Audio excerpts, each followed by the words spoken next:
जय Shri Ram guys, welcome back to the another vlog. और भाई बहुत दिनों से मेरा व्लॉग आया नहीं। वही 3 तारीख को मैंने जो काम किया था, काम भी क्या किया था, वही 3 ड्यूटी करी थी और उसके बाद मैं गांव चला गया था, जैसे मैंने आपको बताया था। कुछ जमीनी विवाद के चक्कर में सॉल्व हो गया है वो मैटर, लेकिन अभी पूरी तरीके से कोई ये नहीं पता। अभी कुछ भी इधर के उधर होते जा रहे हैं, मतलब चीजें, क्योंकि घर का बवाल है। अगर बाहर का होता तो यार कैसे भी करके सुलझ जाता। चाचा और पापा, मतलब भाइयों भाइयों का मैटर, तो थोड़ा उसमें ज्यादा खिंच जाता ना, वैसा ही कुछ है। तो वो तो चलो हो जाएगा। और मैं आ गया था शुक्रवार को रात में, मतलब मैं आ गया था गांव से, मैं निकल गया था 1 बजे शुक्रवार को। तो मैं 6 साढ़े 6 बजे के आसपास घर आ गया था, गाड़ी वाड़ी धुलवा के, वही 8 बजे तक, क्योंकि मेरी एक ट्रिप थी बालाजी की, मेहंदीपुर बालाजी की। तो भाई शुक्रवार को मैं मेहंदीपुर बालाजी ले गया। और मेहंदीपुर बालाजी मतलब गली के ही लोग थे, पैसे भी मैंने बहुत ही ज्यादा कम ले रखे थे उनसे। तो जो मेरा प्लान था ना, इनकी वजह से इतना बेकार हो गया। अब भाई बताओ, मेहंदीपुर बालाजी एक साइड से मेरी गाड़ी, मतलब देखो, इनको जब मैंने बैठाया था तब से लेके और अभी घर तक, ठीक है, मेरी गाड़ी चल चुकी है 513 किलोमीटर, ठीक है। और रुपए मिले हैं टोटल 6,500 रुपए, जिसमें से टोल टैक्स वगैरह सब कुछ मेरा भाई, सब कुछ, ईच एंड एवरीथिंग सब कुछ मेरा। मतलब टोल टैक्स, पार्किंग वगैरह सब कुछ मैंने खुद ही दी, क्योंकि भाई गली के लोग हैं। और पता है क्या कह के ले गए थे, शुक्रवार को नाइट को हम निकलेंगे 11 बजे। तो 11 बजे निकल के कितने बजे पहुंच जाएंगे? मैंने कहा खूब ज्यादा, कितने भी लेट होंगे हमारे यहाँ से, अगर बालाजी नाइट में निकलोगे ना, क्योंकि नाइट में ट्रैफिक नहीं मिलता, तो कितना भी लेट, मतलब कितना भी आराम से भी चलाओगे, 80-85 की स्पीड में भी चलाओगे, तो भी 4 घंटे लगते पहुंचने में। मैंने कहा 11 बजे निकलोगे तो भी हम 3 बजे तक पहुंच जाएंगे। अब भाई 11 के इनने बजा दिए, खींच लेट करते करते करते करते 1 बजे निकले हम 11 की जगह। और मैं 11 बजे इनके पास मैंने गाड़ी लगा दी थी, मैंने बैठो, मैंने कहा चलो फिर भी कोई बात नहीं, गली के लोग हैं। अब भाई एक प्राइवेट गाड़ी गई हुई थी हमारे साथ में, उन्होंने गाड़ी अपनी, मतलब उनके चक्कर में हम लेट हो गए। फिर फरीदाबाद में सारी सीएनजी बंद हो गई, तो भाई मुंबई एक्सप्रेसवे से नहीं जा पाए, पहली दिक्कत। फिर उसके बाद पलवल में सीएनजी ली, पलवल से सीएनजी लेके फिर भाई सीधे गए उसी रोड से, पलवल वाले से ही। और फिर दर्शन करके निकलने का मतलब है वही 2-2:30 बजे वहां से निकल जाना। अब 2-2:30 बजे की जगह इनको हमने दे दिया 4 बजे का टाइम, कि भाई थोड़ा आराम कर लेना, 4 बजे तक चलेंगे। फिर भाई इनको वहां पे इनने अपना चौकी वॉकी का सिस्टम कर दिया, वही अपना भाई पुराने जमाने वाला सिस्टम, वही मतलब जो भगवान जी वगैरह आ जाते हैं, किसी पे बताते हैं कुछ ना कुछ, वैसा कुछ। तो वो सब हो गया वहाँ सिस्टम। 6 बजा दिए इनने वहां से निकलते। फिर एक आदमी कह रहा है मुझे यहाँ खाना नहीं खाना, वीआईपी होटल पे खाना है। 2 आदमी कह रहे हैं भाई हमें सस्ता खाना है। अब तो भाई बिल्कुल समझ से बाहर, मैटर करेंगे क्या। फिर भाई बड़ी गुस्सा आ रही। फिर और भाई मेरा और दादा का आगरा का पिकअप था, दोनों जनों का। दादा का मानेसर से था और वो पैसे अच्छे दे रहा था, और मेरा भी कहीं था, लेकिन मेरा सुबह अर्ली मॉर्निंग का था। दादा का भी अर्ली मॉर्निंग 6 बजे का था, लेकिन मेरा 4 बजे का था। फिर मैंने यार किसी और को ड्यूटी लगाई, क्योंकि मेरे को 2 बज गए यहाँ आते आते रात में 2 बज गए हमें। 6 बजे वहां से निकल गए। भाई पूरा मूड खराब कर दिया। आइंदा से मैं गली की ड्यूटी नहीं ले जाऊंगा। और अगर नहीं, ऐसा भी नहीं कह रहा कि बिल्कुल नहीं ले जाऊंगा, गली की ड्यूटी अगर ले जाऊंगा ना मैं, तो पैसे खुल के मांगेंगे। रियायत वाला कोई चक्कर नहीं है। जैसे 513 किलोमीटर में मेरे को 6,500 रुपए मिले, जिसमें से टोल टैक्स वगैरह, नाइट वगैरह, पार्किंग वगैरह सब कुछ हमारा। और हमने भाई अपने रहने के लिए कमरा भी वहां पे अलग लिया था, भानु भैया ने और मैंने 700 रुपए का कमरा लिया था, जिसमें मतलब 700 रुपए का कमरा लिया था। तो आधे हमने कर लिए थे अपने, जैसे भी करके। और उसमें से बचे कितने पता है?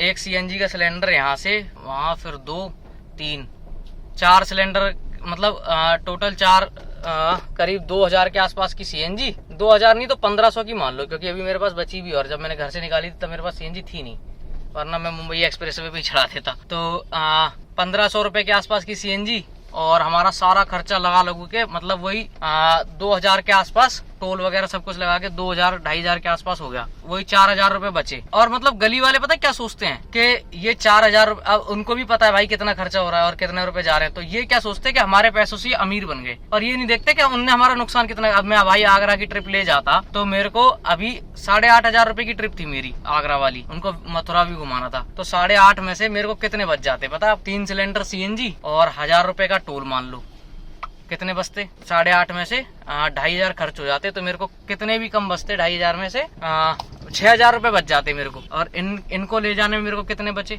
और मेरा एक ही दिन का टूर होता ये, और इनको मैं इतना ले गया। लेकिन ये लोग पता है बिल्कुल नहीं सोचते, गली वाले सोचते अरे हमारे पैसे से अमीर हो गया। हम एक तो पैसे, मैंने इनसे 7,000 बोला, इनने बोला नहीं लला। एक दीदी थी, उनने बोला नहीं लला, हमारे गाँव की भाषा में, नहीं लला, इतने तो ज्यादा है, इतने नहीं। मैंने कहा तो कितने, तो इनने खुद ही बोला 6,500 ले लेना। हमने कहा ठीक है 6,500।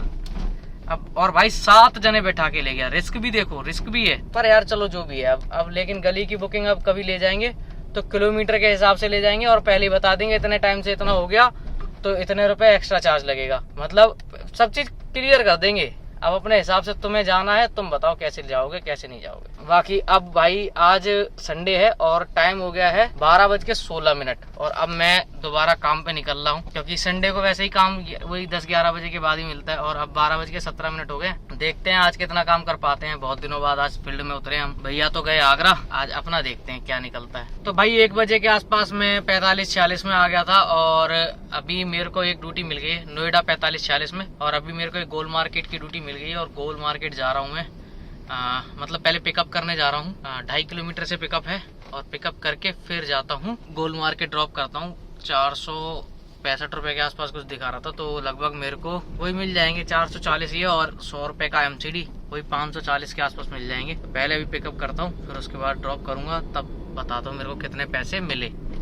तो भाइयों अभी मैंने ड्रॉप कर दिया है गोल मार्केट श्री लक्ष्मी नारायण मंदिर, ये देख सकते हो आप।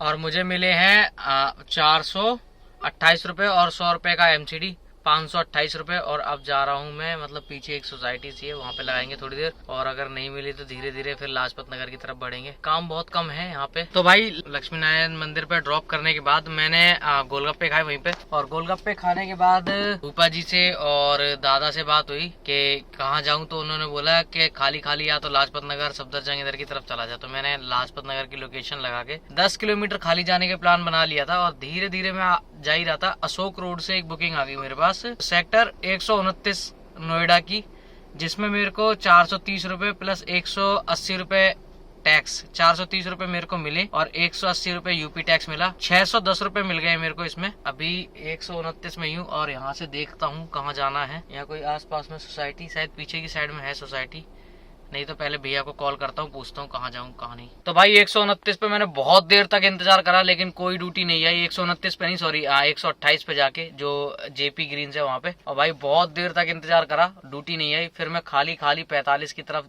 45-46 वही अपने पुराने लोकेशन की तरफ आ रहा था। तो भाई अमरपाली से मेरी एक ड्यूटी बच गई है कनाट प्लेस की। कनाट प्लेस की तरफ जा रहा हूँ, मतलब अभी पहले पिकअप करने के लिए आया हूँ। ये अमरपाली पे ही हूँ, देखो जो जानते होंगे वो पहचान लेंगे अमरपाली।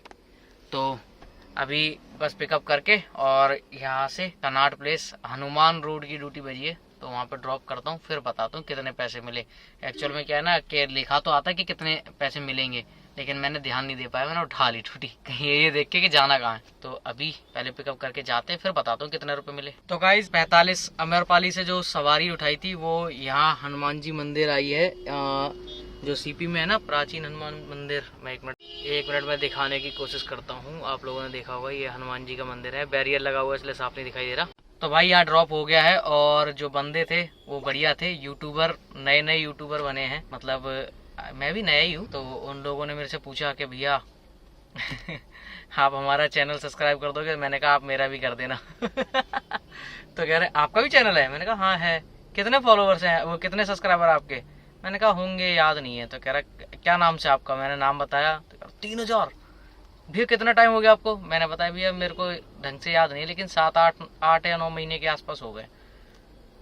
भैया इतनी जल्दी गेन कर लिया, हमारा तो काफी टाइम हो गया, हमारे तो ये 200 ही 300 है। मैंने कहा भैया देखो कंटेंट के ऊपर भी डिपेंड करता है, लोग नहीं जान, और आप जैसे जिस तरीके से सब्सक्राइब करवा रहे हो, मेरे को नहीं पसंद आया, मैं बेशक सब्सक्राइब करके रखूंगा लेकिन नहीं देखूंगा आपकी वीडियोस, है ना, क्योंकि मेरे को पसंद नहीं आती। तो सब्सक्राइबर ऐसा हो जो अपने आप बन रहा है। जैसे मैं किसी को सब्सक्राइब करने के लिए नहीं बोलता, लेकिन वो लोग ऐसे बोल रहे थे तो भाई हंसी मजाक में मैंने भी बोल दिया, लेकिन मैं किसी को सब्सक्राइब करने के लिए नहीं बोलता। और भाई सबसे यही है, जो भी यूट्यूब पे कुछ भी बनाता है, कुछ भी ज्वाइन करना चाहता है, तो आपकी वीडियो आप उसी को दिखाओ जो देखना पसंद करता है ना, जिसको आपके काम से, आप जो कर रहे हो उससे मतलब है। तो बस मैंने ऐसे उनको समझाया, कह रहे भैया ये बात तो आप सही कह रहे हो। मैंने कहा आप सब्सक्राइब करवा लो मेरे से, और मैं सब्सक्राइब भी करके रखूंगा, ये नहीं कि मैं आपको अनसब्सक्राइब कर दूं, सब्सक्राइब भी करके रखूंगा।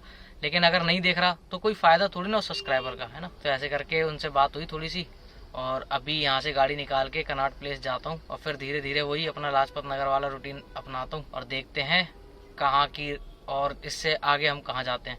तो गाइस कनॉट प्लेस से एरो सिटी की बुकिंग उठा ली है मैंने और जा रहा हूँ कनॉट प्लेस मतलब एरो सिटी। अभी मतलब ड्यूटी उठा ली है, पिकअप करने जा रहा हूँ। इसी रोड पे है 700 मीटर आगे, 2 मिनट की दूरी पे। अब गाड़ी निकालता हूँ पहले, नहीं तो पता चले भाई कैंसिल वैंसिल कर दी तो खाली खाली लाजपत नगर तक जाना पड़ेगा यहाँ। और अभी एयरपोर्ट पे पहुंच जाऊंगा तो एयरपोर्ट से कहीं ना कहीं की ड्यूटी मिल ही जाएगी। तो गाइस एरो सिटी ड्रॉप हो गया है मेरा और अब मैं जा रहा हूँ T2 एयरपोर्ट की तरफ। अब देखते हैं T2 एयरपोर्ट से कहाँ की राइड मिलती है। और इसमें मेरे को मिले 333 रुपए।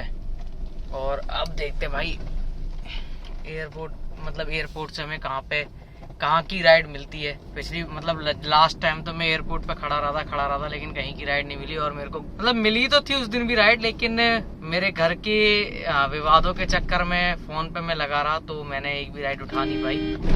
तो आज देखते हैं किधर की हमारी तैयारी होती है। तो गाइज एरो सिटी से मैं खाली T2 पे पहुंच गया था। फिर T2 पे गया तो वहाँ पे आज एक नया सिस्टम सामने आया। वो लोग कह रहे हैं नीचे अंडरग्राउंड मेट्रो का काम हो रहा है T3 को T2 से कनेक्ट करने के लिए। तो अब जो पार्किंग में गाड़ी खड़ी होती थी पहले ओला में खड़ी कर लेते थे, उबर वाले नहीं खड़ी करने देते थे। तो अब ओला वालों ने भी बंद कर दिया भाई। अब कोई भी गाड़ी वहाँ खड़ी नहीं होती, बस वही गाड़ी जाएगी जिसके पास ड्यूटी है। तो मैंने कहा भाई मेरे को तो खड़ी करनी है। तो भाई मैं वहां से घूम टहल के T3 पे आ गया। और अब भाई 2 घंटे से खड़ा हूँ, 9:26 हो गए और अभी तक मेरे पास एक ड्यूटी नहीं आई। और उबर में मेरा नंबर चल रहा है 36 से 40 और ओला में मेरा नंबर आ गया है 15 से 20। लेकिन भाई मेरे को लग रहा है कि अभी मेरे को कम से कम 2 घंटे और यहाँ पे बर्बाद करने पड़ेंगे। क्या करें यार, एक तो बाहर जाओ तो बाहर भी काम नहीं है और यहाँ आके तो बिल्कुल बैठना हो जाता। उस दिन भी भाई इतना लेट हो गया था, मैं कुछ नहीं कर पाया। और आज और अभी बस लैपटॉप बंद करके रखा मैंने। पूरे दिन की वीडियो जो भी बनाई थी एडिटिंग करके लैपटॉप बंद करके रखा है। एसी चलाई है, पसीने में भीग गया था पूरा मैं। अभी एसी चलाई है मैंने क्योंकि भाई देखो बंद गाड़ी पे मैं एसी नहीं चलाता। बंद गाड़ी पे जब भी चलाता हूँ, जैसे मैं बहुत लंबे टूर पे गया हूँ, अब मेरे को होटल वोटल नहीं मिल रहा, कोई कमरा नहीं मिल रहा, अकेला हूँ, तो भाई अपना एसी चला लो और बेड बना के सो जाओ, तब मैं ऐसा करता हूँ। वरना मैं बंद गाड़ी में बहुत ही कम एसी चलाता हूँ, कभी कभार चला लिया अपना पसीना वसीना सुखाने के लिए। और चलती हुई गाड़ी पे गर्मियों में कभी मेरी एसी बंद नहीं रहती, चाहे कस्टमर हो या ना हो। मैं अकेला भी हो तो मैं एसी चला के ही गाड़ी पे चलता हूँ, क्योंकि भाई गर्मियों में बंद गाड़ी पे अगर चलाओगे, मतलब ऐसे खड़ी गाड़ी पे एसी चला के रखोगे तो मतलब गाड़ी को रेस्ट कम मिलेगा, है ना। और गाड़ी को रेस्ट बहुत ज़रूरी है। और अगर चलती गाड़ी पे भी आप एसी नहीं चला रहे हो, 150 रुपये बचाने की सोच रहे हो, तो भाई पसीना बदबू दुनिया भर की। अब मैं गर्मियों में मैं क्या करता हूँ भाई, मैं तो गाड़ी से बाहर निकल के खड़ा हो जाता हूँ, इधर उधर टहलता हूँ, कहीं बैठने की जगह मिल जाती है वहाँ बैठता हूँ। अभी मैं भी एयरपोर्ट पे बाहर जाके बैठा ही हुआ था, लेकिन फिर मेरे को लगा कि लाओ वीडियो एडिटिंग कर लेता हूँ, तो आके यहाँ बैठ गया। और आज मेरे को लग रहा T3 पे आके गलत डिसीजन ले लिया, लेकिन भाई अब यहाँ से निकलेंगे तो ड्यूटी लेगी। तो गाइस टाइम हो रहा है 11:49, 50 ही हो गए पूरे। और भाई अभी मैंने इसमें GK1 में ड्रॉप किया है अपोलो फार्मेसी के पास, सॉरी ईस्ट ऑफ कैलाश में। और मेरे को पैसे मिले हैं 598 रुपए, एयरपोर्ट से लेके आया हूँ भाई T3 से। और भाई T3 में कम से कम 3 घंटे लेटा, 3 घंटे लेटने के बाद 600 रुपये मिल पाए हैं तुम्हारे भाई को। लेकिन चलो जो भी है, काम बहुत कम हुआ है आज मेरा। आज मेरा काम अगर देखा जाए तो हुआ है 2261 रुपये का काम हुआ है और 380 रुपये मेरे को टैक्स मिला है। 22 और 3 25 और 2641 रुपए का काम हुआ है। और अगर CNG लगाओगे आप तो करीब 600 रुपए की CNG डल जाएगी। अभी मैंने एक बार डलाई, मतलब सुबह मैंने डला ली थी। 600 रुपए के करीब मान लो, वैसे 500 के कुछ की आएगी तो 600 मान लो आप, लेकिन एक मोटा एवरेज तो 600 रुपए के करीब CNG आ जाएगी इसमें। तो मेरे को 50 रुपए टिप और किसी ने ऐड कर दी है, मतलब पहले की शायद होगी, फिर मैंने ध्यान नहीं दिया। मतलब उस टिप को भी मिला के इतना काम हो गया है। और भाई अभी पता है क्या है, संडे को इतना अच्छा काम निकलता था कि कुछ पूछो मत। और आज तो संडे को भी काम नहीं निकला। और अब मैं जा रहा हूँ भाई खाली घर। अगर कोई बुकिंग आ गई तो करेंगे, लेकिन घर जाके भी क्या यार, 12 बजे मैं घर पहुँचूंगा, 1 बजे तक सोऊंगा, पता नहीं। और फिर सुबह भी जल्दी उठना पड़ेगा। बड़ा दिक्कतें हैं भाई, जब काम नहीं होता। एक तो पैसा नहीं आ रहा और दूसरा दिक्कत है। और भाई अब वीडियो में क्लियरिटी भी थोड़ी कम आएगी नाइट में, क्योंकि मेरी जो लाइट थी ना वीडियो बनाने वाली, वो गांव में छूट गई, क्योंकि गाड़ी में ही पड़ी हुई थी। और गांव में आपको पता ही है लाइट थोड़ी कम आती है, तो मम्मी जब खाना बनाती थी तो मैं वहीं पे लगा देता था उसको, तो वो वहीं पे लगी, छूट गई। तो अभी मैं जा रहा हूँ घर खाली। और हाँ, मैंने ये नहीं बताया एक चीज़ आपको, कि मेरे को कितने पैसे कल मतलब 3 दिन में मैंने कितने पैसे कमाए, 10, 11 और आज 12 है ना 3 दिनों में। तो जो मैं वहां लेके गया था बालाजी, उसमें मेरे को 3800 से 4000 के बीच में बच गए थे, तो 4000 ही मान लो, एक मोटा एवरेज मान लो। और आज 2000 बच जाएंगे, 6000 रुपये बच गए 3 दिन में, 2000 रुपये का एवरेज आया। ठीक है, बाकी अभी घर चलते हैं और बाकी कल से देखते हैं फिर क्या काम निकलता है मंडे से, और मिलते हैं फिर अगली वीडियो में। तब तक के लिए जय Shri Ram. Like share subscribe करते रहें।